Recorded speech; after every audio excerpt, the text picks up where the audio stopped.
Dave Ramsey's Complete Guide to Money. A Proven Plan for Dave Ramsey. Introduction. क्या आप जानना चाहते हैं कि इन्वेस्ट कैसे करते हैं? क्या आप लोन लेकर फंसे हुए हैं और इससे बाहर निकलने का तरीका जानना चाहते हैं? क्या आप पैसे सेव करना स्टार्ट करना चाहते हैं पर नहीं जानते कि कैसे करना है? ये समरी पैसों के बारे में है। ये आपको पैसे कमाने, खर्च करने और उसे हैंडल करने का तरीका सिखाएगी।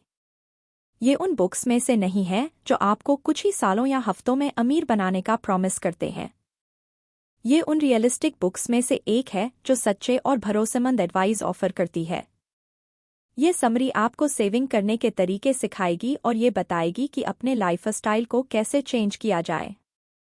आपको फिजूल की चीज़ों पर पैसे खर्च करने से बचना चाहिए और अपने फ्यूचर के बारे में सोचना चाहिए। आपको सीखना होगा कि अपने फाइनेंस को कैसे मैनेज किया जाता है और डेट यानी लोन से बाहर निकलने का एक इफ़ेक्टिव तरीका ढूंढना होगा। इस बुक के ऑथर डेव रामसे की ये गाइड एक सिक्योर रास्ता है जो आपको फाइनेंशियल सक्सेस की तरफ ले जाएगा। ये आपको सिंपल और ट्रेडिशनल बनना सिखाता है। यहाँ आपको कोई रेवोल्यूशनरी चेंजेस नहीं मिलेंगे। ये सिर्फ एक टिपिकल तरीका है जो अमीर लोग और ज़्यादा अमीर बनने के लिए यूज़ करते हैं। अगर आप अमीरों के वो सीक्रेट्स जानना चाहते हैं तो इस समरी में हमारे साथ अंत तक बने रहिए। आज आप अपने सपनों के एक कदम और करीब जाने वाले हैं। Super saving, common sense for your dollar and sense. पैसा एक ऐसी चीज़ है जिसके बारे में दुनिया में सबसे ज़्यादा बात की जाती है। ज़्यादातर लोगों का फोकस सिर्फ इसी बात पर होता है कि पैसा कैसे कमाया जाए। हालांकि सिर्फ कुछ ही लोग जानते हैं कि पैसा सेव कैसे किया जाता है। करीब 32% अमेरिकन्स अपनी सैलरी से एक्टिवली पैसा सेव करने की कोशिश करते हैं। बाकी लोग पेचेक टू पेचेक पर जीते हैं या अपनी मंथली कमाई से ज़्यादा खर्च करते हैं। ज़्यादातर लोगों के लिए सेविंग करना प्रायोरिटी नहीं होती। 10 में से 7 अमेरिकन्स के बैंक अकाउंट में पैसे जमा होते हैं, लेकिन 2008 के इकोनॉमिक क्राइसिस के बाद अमेरिकन्स ने सेविंग पर ज़्यादा ध्यान देना शुरू कर दिया था। पैसा कमाने के लिए सेविंग करना एक इम्पोर्टेंट फैक्टर है। फाइनेंशियली इंडिपेंडेंट बनने के लिए आपको सीखना होगा कि सेविंग कैसे करनी है। सेविंग करना ज़्यादातर लोगों के लिए मुश्किल नहीं होता, बस इसके साथ जो आपकी पर्सनैलिटी में चेंज आ जाता है वो मुश्किल होता है। जब आप सेविंग करना स्टार्ट करते हो तो आप वो सब कट करने लगते हो जो पहले किया करते थे और सोच समझकर खर्च करने लगते हो। माइंडसेट में आने वाला ये चेंज ही ज़्यादातर लोगों को सेविंग करने से रोकता है। लोग फ्यूचर के लिए बचाने के बजाय आज को ज़्यादा एंजॉय करना पसंद करते हैं। सेविंग आपके फाइनेंशियल फ्रीडम की बस एक शुरुआत है। कई और भी फैक्टर्स हैं जिनका आपको ध्यान रखना होगा। डेव रामसे ने 7 स्टेप्स का एक प्रोग्राम क्रिएट किया है जो पैसा और सक्सेस के मामले में आपको ज़्यादा बेहतर फ्यूचर देने की गारंटी देता है। इन बेबी स्टेप्स के साथ आप और भी जल्दी अपनी फाइनेंशियल फ्रीडम अचीव कर पाएंगे। इसका फर्स्ट स्टेप है बैंक में कम से कम $1000 की सेविंग करना। ये स्टेप आपके माइंडसेट में मोटिवेशन और डिटर्मिनेशन डेवलप करने पर फोकस करता है। $1000 सेव करना आमतौर पर लोगों के लिए सबसे मुश्किल होता है क्योंकि इसके लिए आपको खुद में बहुत से बदलाव लाने पड़ते हैं। तो अब आपको लापरवाही की आदत छोड़कर अपने पैसों को हैंडल करने के लिए जिम्मेदार बनना होगा। सेकंड स्टेप है अपने सारे डेट यानी लोन चुका दो। अगर आपको पैसे कमाना शुरू करना है तो आपको डेट फ्री होना पड़ेगा। फाइनेंशियल फ्रीडम की शुरुआत तब शुरू होती है जब आपके सिर पर किसी तरह के लोन का बोझ ना हो। जब आप अपने सारे लोन्स चुका देते हो तब आप खुद के लिए कमाना शुरू करते हो। ये कॉन्सेप्ट हम आगे के चैप्टर्स में डिटेल में एक्सप्लेन करेंगे। फिलहाल अभी के लिए ये याद रखें कि आपको किसी भी तरह का डेट लेने से बचना है। थर्ड स्टेप है एक इमरजेंसी फंड क्रिएट करना। 3 से 6 महीने का खर्चा बचाकर उसे किसी बैंक में सेव कर दो। जिंदगी के बारे में कुछ नहीं कहा जा सकता, ना जाने कल क्या हो जाए। इसलिए ये ज़रूरी है कि आपके पास पैसा हो जिसे आप आसानी से इस्तेमाल कर सकें। इमरजेंसी की अगर बात करें तो लिक्विडिटी इसका सबसे इम्पोर्टेंट है। लिक्विड होने का मतलब है रेडिली अवेलेबल होना, ताकि अगर कुछ बुरा हो जाए तो आप अपना इमरजेंसी फंड जल्द से जल्द यूज़ कर सकें। फोर्थ स्टेप है इन्वेस्टिंग। आप जिंदगी भर पैसे के लिए काम नहीं कर सकते, बल्कि आप चाहेंगे कि पैसा आपके लिए काम करे। जब आप अपनी इनकम इन्वेस्ट करते हैं तो आपका पैसा कुछ सालों में डबल या ट्रिपल हो जाता है। इसे बैंक में रखने से आपको उतना इंटरेस्ट नहीं मिलेगा जितना कि स्टॉक मार्केट में इन्वेस्ट करने से मिलेगा।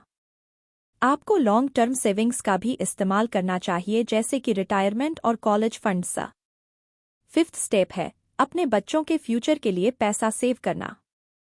अगर आप एक पेरेंट हैं तो अपने बच्चे के लिए कॉलेज फंड प्लान करना आपको जल्दी अपने गोल्स तक पहुंचाएगा। कुछ सालों में ही बड़ी रकम जमा करना आपके लिए काफी मुश्किल हो सकता है। जब आप जल्दी शुरुआत करोगे तो आप देखोगे कि आपका पैसा ग्रो कर रहा है, खासकर जब आप कोई अच्छी इन्वेस्टमेंट करते हो। 6th स्टेप है अपनी प्रॉपर्टी से जुड़े पेमेंट जल्दी से चुका देना। आप पैसा तब सेव कर पाएंगे जब आप अपने घर के मंथली पेमेंट देने के बाद फ्री हो जाएंगे। आपका घर आपके एसेट्स की लिस्ट में ऐड हो जाएगा और आप नेक्स्ट स्टेप में और ज्यादा पैसे डाल सकेंगे। 7th और लास्ट स्टेप है पैसा क्रिएट करना। अमीर बनने का मतलब होता है ये पता होना कि अपने फाइनेंस को कैसे मैनेज किया जाए। आप अच्छा पैसा कमाते हैं तो इसका मतलब ये नहीं है कि आप फाइनेंशियली फ्री हो जाएंगे, बल्कि ये इस बारे में है कि आप अपने पैसे को कैसे ट्रीट करते हैं। फाइनेंशियल फ्रीडम इससे मेजर नहीं होता कि आपके बैंक अकाउंट में कितना पैसा है, बल्कि ये पैसों की चिंता किए बिना आज़ादी से जीने के बारे में है। आपको ये पहले ही डिसाइड कर लेना चाहिए कि आप क्या बनना चाहते हो, क्या आप अमीर बनना चाहते हो या आप फ्री रहना चाहते हो। फाइनेंशियल फ्रीडम अचीव करना ज़्यादा चैलेंजिंग होता है, लेकिन ये आपको ज़्यादा सेटिस्फैक्शन भी देता है। Cash flow planning, the nuts and bolts of budgeting. पैसा कमाने का मतलब हमेशा ये नहीं होता कि आपकी कमाई हो रही है। कई बार आप अपनी कमाई से ज्यादा खर्च कर बैठते हैं और फिर उधार लेने की नौबत आ जाती है। जाहिर है कि आप इस तरह के सिचुएशन से बचना चाहेंगे। डेव के एक फ्रेंड टॉम के साथ भी कुछ ऐसा ही हुआ था। चलिए उनकी स्टोरी सुनते हैं और उनकी गलतियों से सीखने की कोशिश करते हैं। टॉम एक बड़ी स्टार्टअप कंपनी के फाउंडर थे। बीते कुछ सालों में उनका प्रॉफिट 200% से भी ज्यादा बढ़ गया था। हालांकि वो जितना ज्यादा कमा रहे थे उससे ज्यादा कर्जे में डूबे हुए थे। टॉम अपनी सिचुएशन को लेकर बेहद कंफ्यूज थे। उन्हें समझ नहीं आ रहा था कि उन्हें पैसे का नुकसान क्यों हो रहा था, जबकि उन्होंने पिछले साल से डबल कमाई की थी। टॉम ने डेव को बुलाकर उनसे इस बारे में डिस्कस किया। डेव ने पूछा कि क्या उनके पास कोई बजट ट्रैकर है जो उनकी कंपनी के हर ट्रांजैक्शन का रिकॉर्ड रखता हो। ऑफ कोर्स, हमारे पास है, टॉम ने जवाब दिया। डेव ने टॉम से पूछा कि क्या उन्होंने अपने घर के खर्चे का भी रिकॉर्ड रखा है। तब जाकर टॉम को प्रॉब्लम समझ में आई। वो अपने घर के खर्चों को कभी ट्रैक नहीं करते थे। ये प्रॉब्लम उनके बिजनेस साइड के बजाय उनके पर्सनल बिहेवियर से आ रही थी, तो उन्होंने उनके सारे खर्चों को ट्रैक किया।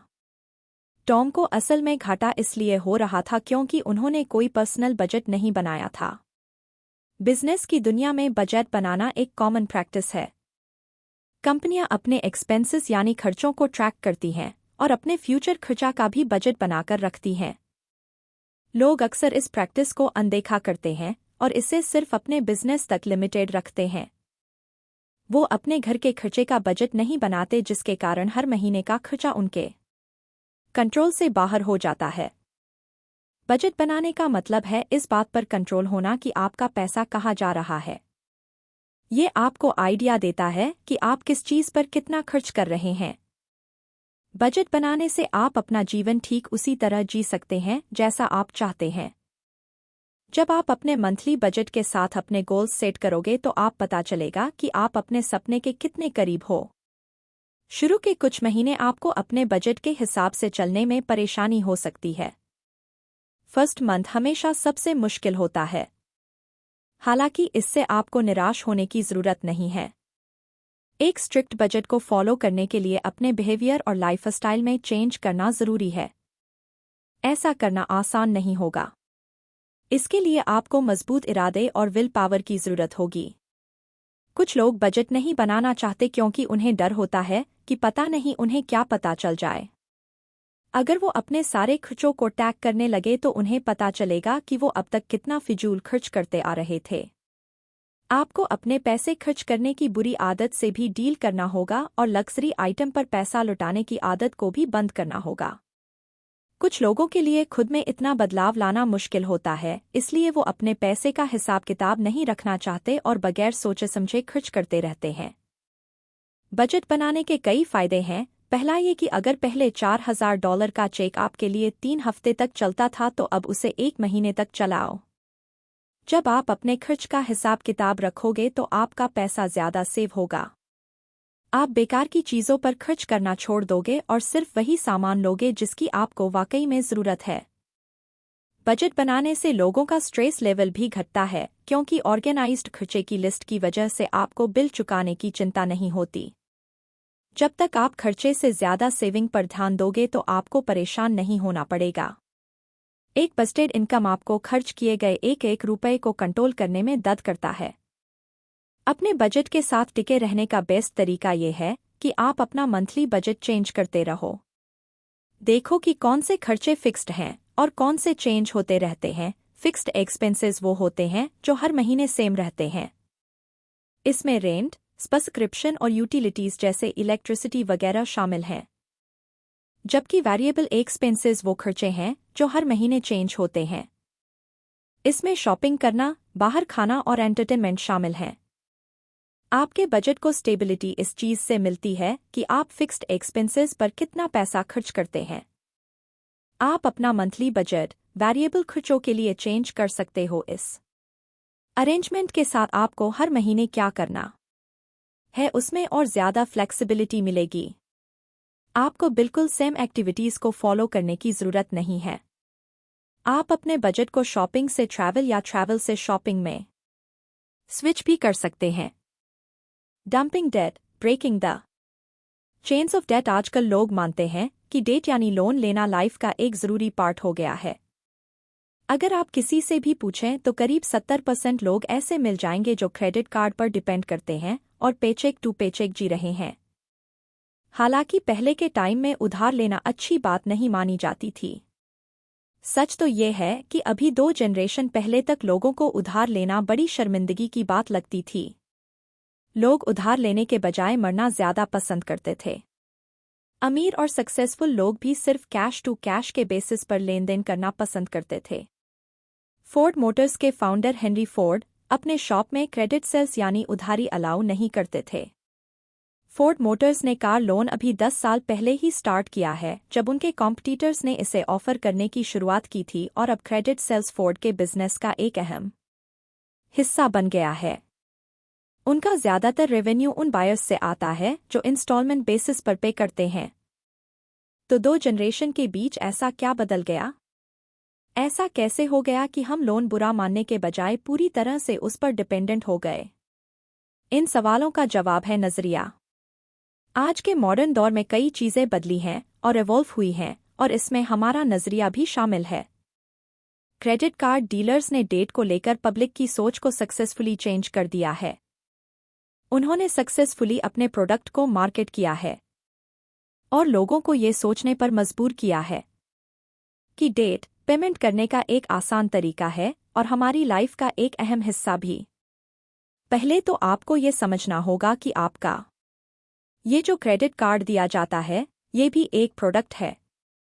चाहे बैंक्स आपसे कुछ भी कहे, पर ये कोई सर्विस नहीं है जो वो आपको ऑफर कर रहे हैं, बल्कि ये उनके रेवेन्यू कलेक्ट करने का प्राइमरी सोर्स है।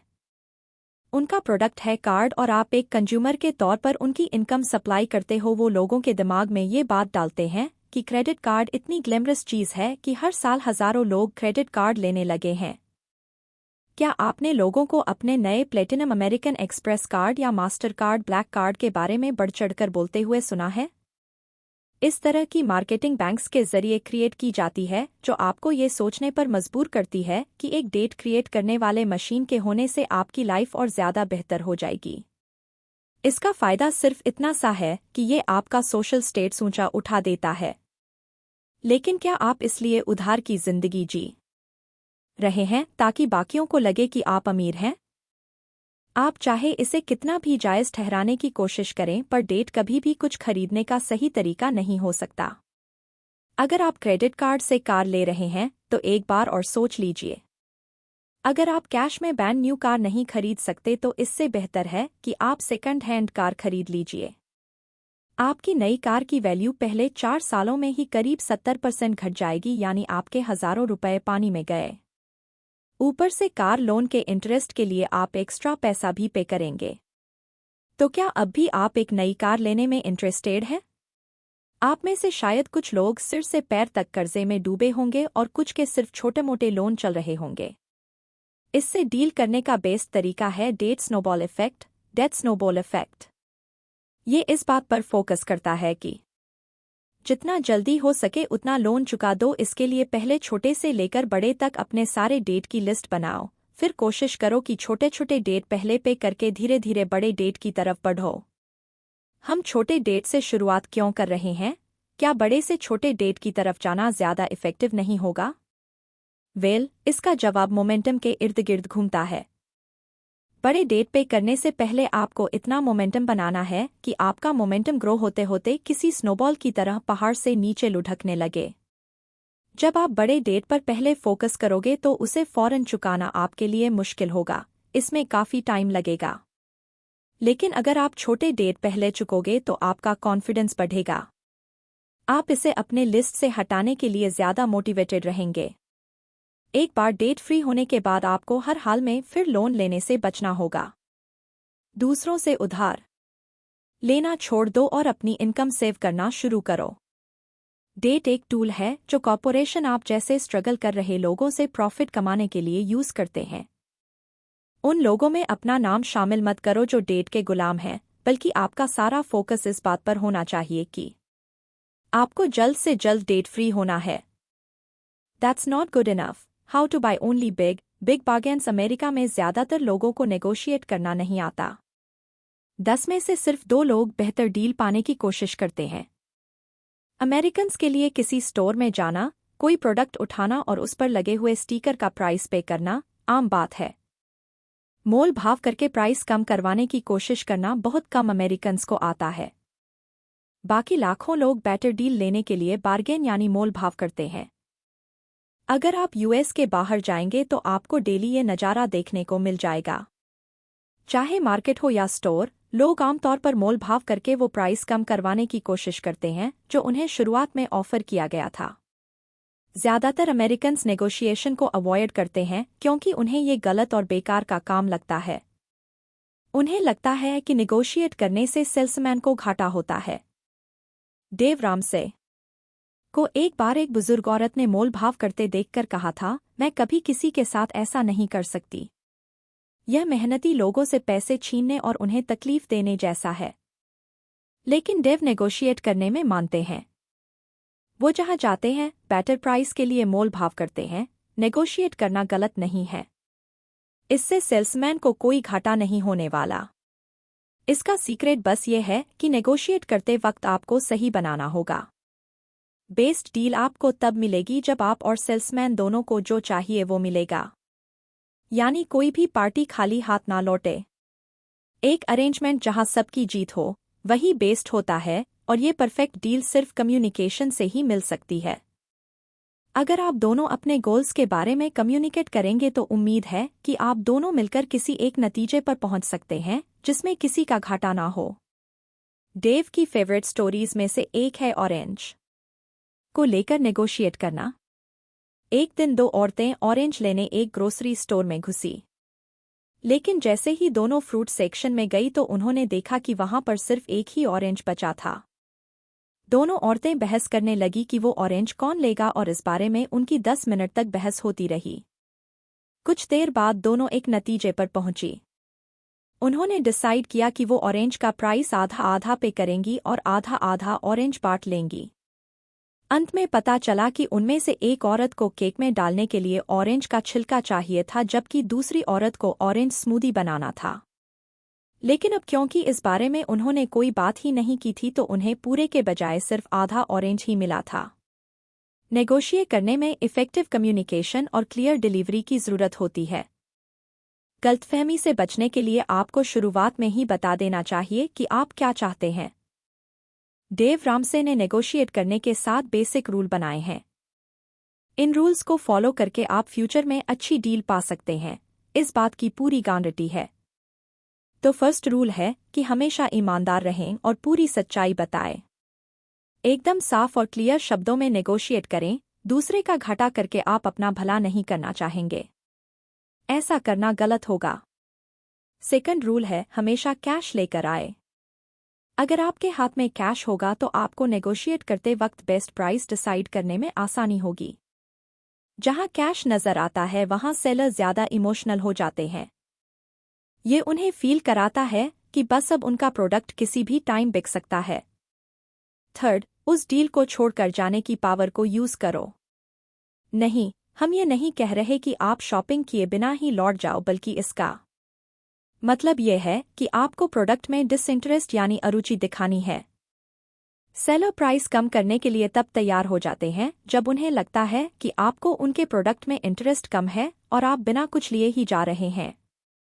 फिर जब आप स्टोर से निकल रहे होते हो तो वो दौड़कर आपके पास आते हैं और आपको बेस्ट वैल्यू ऑफर करने लगते हैं। फोर्थ बेसिक रूल है चुप रहना। कोई भी चुपचाप नहीं बैठना चाहता है, खासकर एक सेल्समैन। आपका चुप रहना कई बार दूसरों को आपसे हाँ बुलवाने के लिए बेटर डील दिलवा सकता है। जैसे कि डेव रामसे एक बार सेकंड हैंड कार खरीदते वक्त चुपचाप सेल्समैन की बात सुनते रहे। सेल्समैन ने कई तरीके आजमाए और डेव से हाँ बुलवाने के लिए ज्यादा डिस्काउंट और नए टायर भी ऑफर किए। तो कई बार चुप रहना बहुत पावरफुल हो सकता है। फिफ्थ रूल है ये कहना, इतना काफी नहीं है। ये मैजिक फ्रेज काफी है किसी सेलर से अपने प्राइस कम करवाने और आपको ज्यादा डिस्काउंट दिलवाने के लिए। जब आप ये दिखाते हो कि आप उस प्रोडक्ट से अटैच्ड नहीं हो तो सेलर आपको मनाने के लिए कुछ भी करेगा, चाहे इसके लिए उन्हें अपना प्राइस ही क्यों ना कम करना पड़े। सिक्स्थ रूल है good cop bad cop technique. ये रूल एक टेक्निक नहीं है जो आपको फॉलो करना है। हालांकि ये एक ऐसी चीज है जो आपको मालूम होनी चाहिए। एक बायर के तौर पर हो सकता है कि आपको मिडलमैन के साथ नेगोशिएट करना पड़े। जब आप डीलर से कोई नई कार खरीदते हो तो आमतौर पर सेल्समैन कहता है, वेल, मुझे पहले अपने बॉस से बात करनी पड़ेगी। फिर वो अपने बॉस को एक बुरा इंसान दिखाते हुए आपको बेटर डील देगा। मेरे बॉस $2000 का डिस्काउंट देने के लिए तैयार नहीं है, लेकिन मैं इसे $1000 तक कर सकता हूँ। इस तरह सेल्समैन अपने बॉस को बुरा बना देगा और आपको उनके साथ डील करने में कंफर्टेबल फील कराएगा। ये बहुत ही पुरानी ट्रिक है जो लोग अक्सर आजमाते हैं। इसलिए हमेशा ध्यान में रखो कि लोग कब आप पर इस टेक्निक को यूज कर रहे हैं। लास्ट रूल है इफ यानी अगर की स्ट्रेटेजी यूज करना। जब आपको कोई डील क्लोज करनी हो तो बेटर डील पाने के लिए लास्ट चांस में इफ को यूज करो। जैसे आप कोई घर खरीद रहे हैं तो ये कहें, अगर मैंने ये घर खरीदा तो क्या मैं बैकयार्ड में लगा हुआ झूला ले सकता हूँ। कई बार सेलर सहमत हो जाते हैं। अगर नहीं तो वो ये कहते हुए मना कर देंगे, नहीं, मैं ये नहीं दे सकता। इसके साथ कई सेंटिमेंटल वैल्यूज जुड़ी हुई हैं। फिर आप जवाब में बोल सकते हैं, वेल, अगर आप झूला रखेंगे तो इसके बदले में मुझे क्या मिलेगा। इस टेक्निक से सेलर थोड़ी और चीजें ऐड कर देगा या आपको थोड़ा बहुत डिस्काउंट ऑफर करेगा। इससे ऐसा लगेगा जैसे आप उन्हें कुछ रखने दे रहे हैं और उन पर बड़ा भारी एहसान कर रहे हैं। कुछ भी खरीदते समय इन 7 बेसिक रूल्स को अप्लाई किया जा सकता है। याद रहे कि आपको पूरा टाइम चीजों को फॉर्मल रखना है। लोगों के साथ रूड तरीके से बर्ताव ना करें या कोई बदतमीजी ना करें। नेगोशिएट करते वक्त पूरे ईमानदारी और सच्चाई से बात करें। The pinnacle point, understanding investments. अब टाइम है इस फाइनेंशियल जर्नी के सबसे एक्साइटिंग पार्ट की तरफ बढ़ने का, यानी इन्वेस्टिंग। इन्वेस्टिंग इस प्रोसेस का सबसे इंटरेस्टिंग और रिवॉर्डिंग पार्ट होने वाला है। इन्वेस्टिंग करके आप अपनी मेहनत का फल चख पाएंगे और आपको पता चलेगा कि पैसे से पैसा कैसे कमाया जाता है। इन्वेस्टिंग एक लंबा और स्लो प्रोसेस है। हालांकि ये आपकी फाइनेंशियल सक्सेस का सेंटर होगा। हर वो चीज़ जिसके लिए आपने कड़ी मेहनत की है, इन्वेस्ट करने पर मल्टीप्लाई हो जाएगी। सक्सेसफुल होने के लिए आपको बस एक क्लियर माइंडसेट और फ्रेश नजरिए की जरूरत है। आपने पास्ट में इससे जुड़ी हुई जो भी अफवाहें सुनी हैं, उन्हें भूल जाओ। यहाँ हम डिस्कस करेंगे कि इन्वेस्टिंग का असली मतलब क्या होता है। सोचो कि आप साइकिल पर बैठे हो, आपका रास्ता आपको सीधे एक खड़ी पहाड़ी की तरफ लेकर जाता है, जहां आपको टॉप तक पहुंचने के लिए पूरी ताकत के साथ साइकिल चलानी पड़ती है। अब आप ऊपर चढ़ने के लिए अपनी पूरी कोशिश करते हो और लगातार बिना रुके हुए पैडल को पुश करते हो। फाइनली आप टॉप पर पहुंच जाते हो और आपके सामने जो नज़ारा होता है उसे देखकर आपकी सारी थकान मिट जाती है। आपके सामने जो रास्ता है वो ढलान वाला रास्ता है। आप बड़े आराम से नीचे उतर सकते हो क्योंकि ऊपर पहुंचने के लिए आपने जो मेहनत की थी वो सफल हो गई। अब आप बड़े आराम से नीचे उतर सकते हैं क्योंकि इसमें आपको ज़्यादा एफर्ट करने की ज़रूरत नहीं पड़ेगी। इन्वेस्टिंग भी कुछ ऐसा ही है जैसे आप खड़ी पहाड़ी पर बाइक चलाते हैं। पहले आपको थोड़ी मेहनत और स्ट्रगल करने की ज़रूरत पड़ती है, लेकिन एक बार टॉप तक पहुंचने के बाद आप बड़े आराम से उस राइड को एंजॉय करते हुए नीचे उतरते हो। पीक उसे कहते हैं जब आपका इन्वेस्टमेंट आपको आपके एक महीने के इनकम का डबल कमा कर देता है। तब आपको पता चल जाता है कि अब नीचे उतरने का टाइम आ गया है। तो जब तक आप पीक पर नहीं पहुंच जाते, रुकिए मत। अब जब आप समझ चुके हैं कि इन्वेस्टिंग कितना रिवॉर्डिंग हो सकता है, तो अब टाइम आ गया है इस बारे में डिस्कस करने का कि इन्वेस्टिंग कैसे की जाए। हमें पता है कि हम इन्वेस्ट करना चाहते हैं, लेकिन हमारी इन्वेस्टमेंट हमारे काम कैसे आएगी, ये हमें नहीं पता। तो चलिए पहले हम अलग अलग टाइप के इन्वेस्टमेंट के बारे में समझ लेते हैं। इस पर बारीकी से ध्यान दें और उन पॉसिबल इन्वेस्टमेंट्स की लिस्ट बनाएं जिनमें आप पैसा लगाना चाहते हैं। फर्स्ट टाइप है सर्टिफिकेट ऑफ डिपॉजिट, जिसे शॉर्ट में सीडी कहा जाता है। असल में ये सेविंग अकाउंट जैसा ही है। इसमें फ़र्क सिर्फ इतना सा है कि सीडी कुछ फिक्स्ड सालों तक विथड्रॉ यानी निकाला नहीं जा सकता है। इस टाइप के इन्वेस्टमेंट में इंटरेस्ट रेट बहुत कम होता है, लेकिन सीडी में रिस्क भी कम होता है। नेक्स्ट आता है मनी मार्केट। यहाँ आपको शॉर्ट टर्म ट्रेडिंग के लिए बेस्ट डील्स मिलेंगी। मनी मार्केट अकाउंट्स कुछ ही महीनों के अंदर आपको वही रेट देगा जो 6 महीनों का सीडी देता है। इसके अलावा आपका पैसा कई सालों तक मनी मार्केट अकाउंट में फंसा नहीं रहेगा। इसमें अगर आप अपना इन्वेस्टमेंट निकालना चाहते हैं तो किसी भी टाइम निकाल सकते हैं।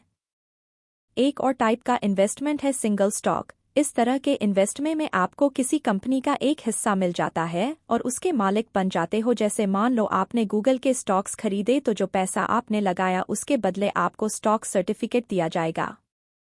ये सर्टिफिकेट इस बात का प्रूफ होगा कि आप उस कंपनी में कुछ परसेंट के मालिक हैं। अगर उस कंपनी के स्टॉक का प्राइस ऊपर जाता है तो आपका इन्वेस्टमेंट भी ऊपर जाएगा, लेकिन अगर कंपनी का प्राइस घटता है तो आपके पैसे का वैल्यू भी कम हो जाएगा।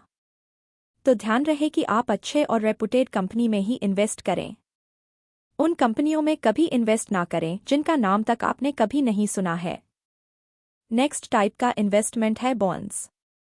ये वो टूल है जो एक कंपनी दूसरों से पैसा उधार लेने के लिए यूज करती है। जब आप बॉन्ड्स में इन्वेस्ट करते हो तो आप अपना पैसा एक कंपनी को इस प्रॉमिस के साथ देते हो कि वो इंटरेस्ट के साथ आपका पैसा वापस लौटाएगी। ये एक लोन की तरह है जिसका इंटरेस्ट रेट ज़्यादा होता है और ये रेट कंपनी की परफॉर्मेंस पर डिपेंड करता है। और लास्ट में आप म्यूचुअल फंड्स में इन्वेस्ट कर सकते हैं। ये सबसे कॉम्प्लिकेटेड लेकिन रिवॉर्डिंग टाइप का इन्वेस्टमेंट है। कई लोगों को ये समझने में मुश्किल होती है कि म्यूचुअल फंड कैसे काम करता है, तो आइए इसे समझने के लिए एक एग्जाम्पल लेते हैं। मान लो आप एक टेबल पर अपने फ्रेंड्स के साथ बैठे हैं। आप में से हर एक ने टेबल के बीच में रखे एक जार में $100 डाले। आप और आपके फ्रेंड्स इन्वेस्टर्स हो, जबकि इस जार को आप म्यूचुअल फंड समझ सकते हो। इसे म्यूचुअल फंड इसलिए कहते हैं क्योंकि आपने म्यूचुअली यानी अपनी मर्जी से इस जार में पैसे डाले हैं। एक पोर्टफोलियो मैनेजर इस जार के पैसे मैनेज करेगा। ये उन पैसों को अलग अलग स्टॉक्स या बॉन्ड्स में इन्वेस्ट करेगा। ये ऐसा ही है जैसे आप दूसरों से अपने इन्वेस्टमेंट को हैंडल करवाने के लिए पैसा उनके हाथ में दे रहे हो। इसमें आपको ज़्यादा रिस्क भी नहीं लेना पड़ेगा और रिवॉर्ड भी ज़्यादा मिलेगा। अब जब आपको अलग अलग टाइप के इन्वेस्टमेंट के बारे में मालूम है, तो तो टाइम आ गया है कि आप चूज करें कि इनमें से आप किसमें इन्वेस्ट करना चाहते हैं।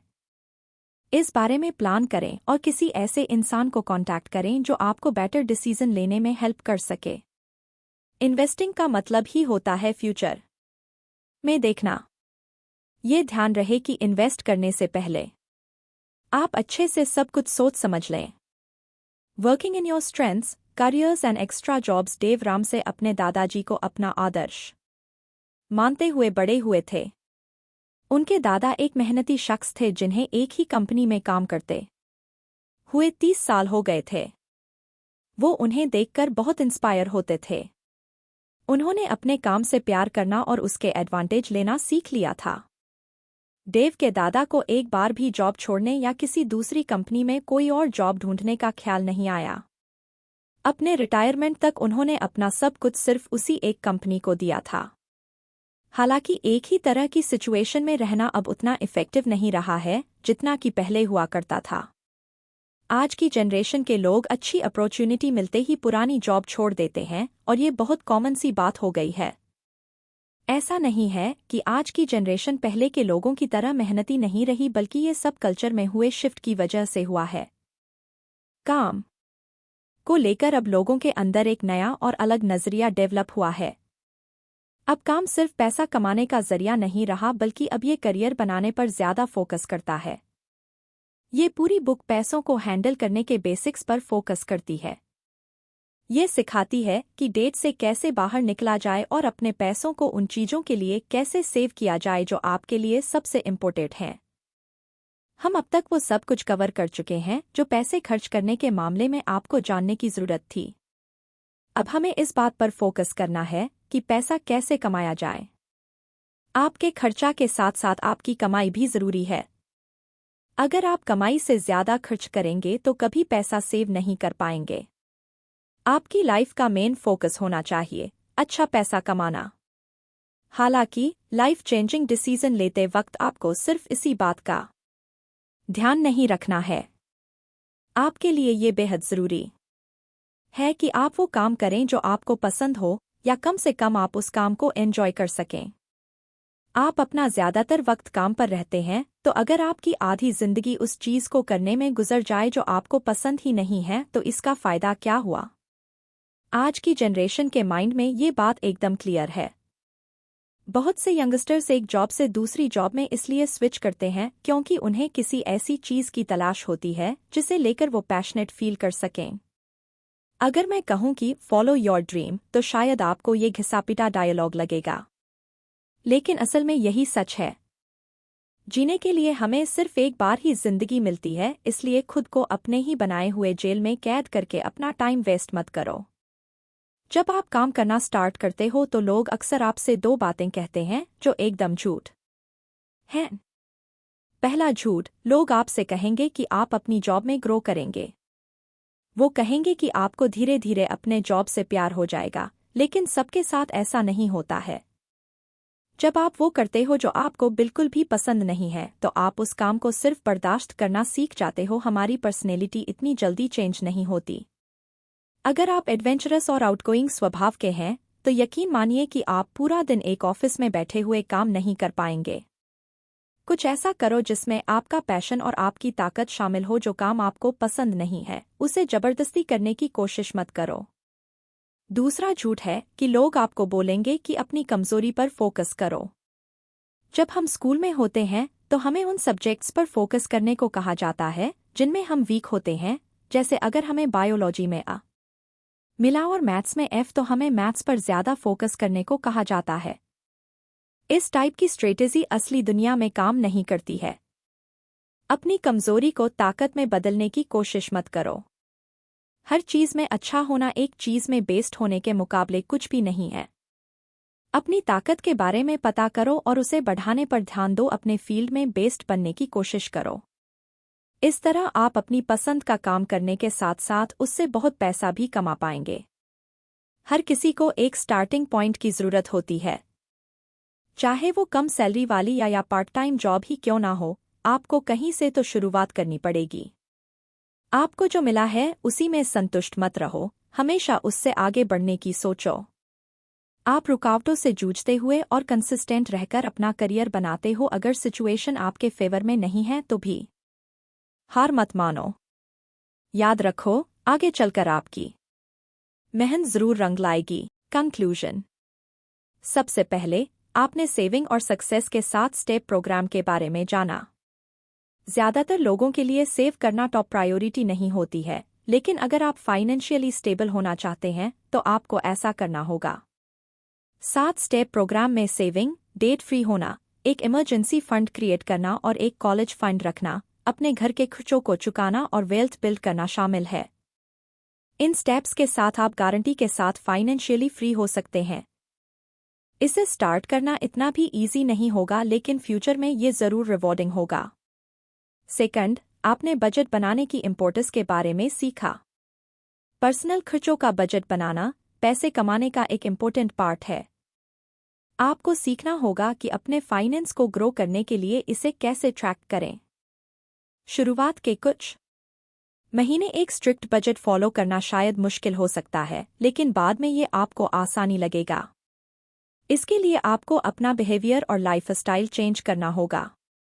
फालतू चीजों पर खर्च मत करो और सेव करने के लिए पैसे बचाकर रखो। थर्ड, आपने डेट के साथ अपने स्ट्रगल के बारे में जाना। आजकल लोग सोचते हैं कि अगर कुछ खरीदना है तो क्रेडिट पर लेना सबसे इजी है, लेकिन ये पैसा आपकी सैलरी से कटता है और आपकी सारी सेविंग्स को निचोड़ लेता है। डेट अच्छी चीज नहीं है, इसे हर हाल में अवॉइड करने की कोशिश करो। डेट से बाहर निकलने के लिए डेट स्नोबॉल इफेक्ट को यूज करो। सबसे छोटे लोन से स्टार्ट करो और फिर बड़े लोन का निपटारा करो। फोर्थ, आपने डिस्कवर किया कि कैसे नेगोशिएट किया जाए। फाइनेंशियली इंडिपेंडेंट बनने के लिए नेगोशिएट करना एक इम्पोर्टेंट पार्ट है। अमीर बनने के लिए आपको अपना पैसा सोच समझकर खर्च करना होगा। नेगोशिएट करना आपके साल के कुछ $1000 बचा सकता है। अगर सही तरीके से किया जाए तो आप कुछ बड़ा खरीदते वक्त हज़ारों डॉलर बचा सकते हैं। फिफ्थ, आपने इन्वेस्टिंग के बारे में जाना। ये आपकी फाइनेंशियल जर्नी का फाइनल स्टेज है। इन्वेस्टिंग के लिए आपको इस बात की गहरी समझ होनी चाहिए कि आपको किस टाइप का इन्वेस्टमेंट करना है। जो हमने पहले डिस्कस किया था, उसके अलावा भी एसेट के दूसरे क्लास हैं। आपको इन्वेस्टिंग के बारे में और ज़्यादा बुक पढ़नी चाहिए और हर टाइप के फ़ायदे और नुकसान के बारे में जानना चाहिए। और लास्ट में आपने एक करियर बनाने के बारे में जाना। पैसा कमाना ज़रूरी है, लेकिन फ्यूचर के लिए आपका सिर्फ यही एक गोल नहीं होना चाहिए। एक करियर बनाना आपको पैसा कमाने का बड़ा और आसान मौका देता है। वो करो जो आपको पैशनेट और इंटरेस्टेड फील कराए। अपनी कमजोरी पर फोकस करने के बजाय अपनी ताकत को बढ़ाने पर ध्यान दो। आपके लिए बेस्ट करियर वही है जो आपको जिंदा फील कराए। इस बुक के लास्ट पार्ट में ऑथर ने गिविंग यानी देने के बारे में बात की है।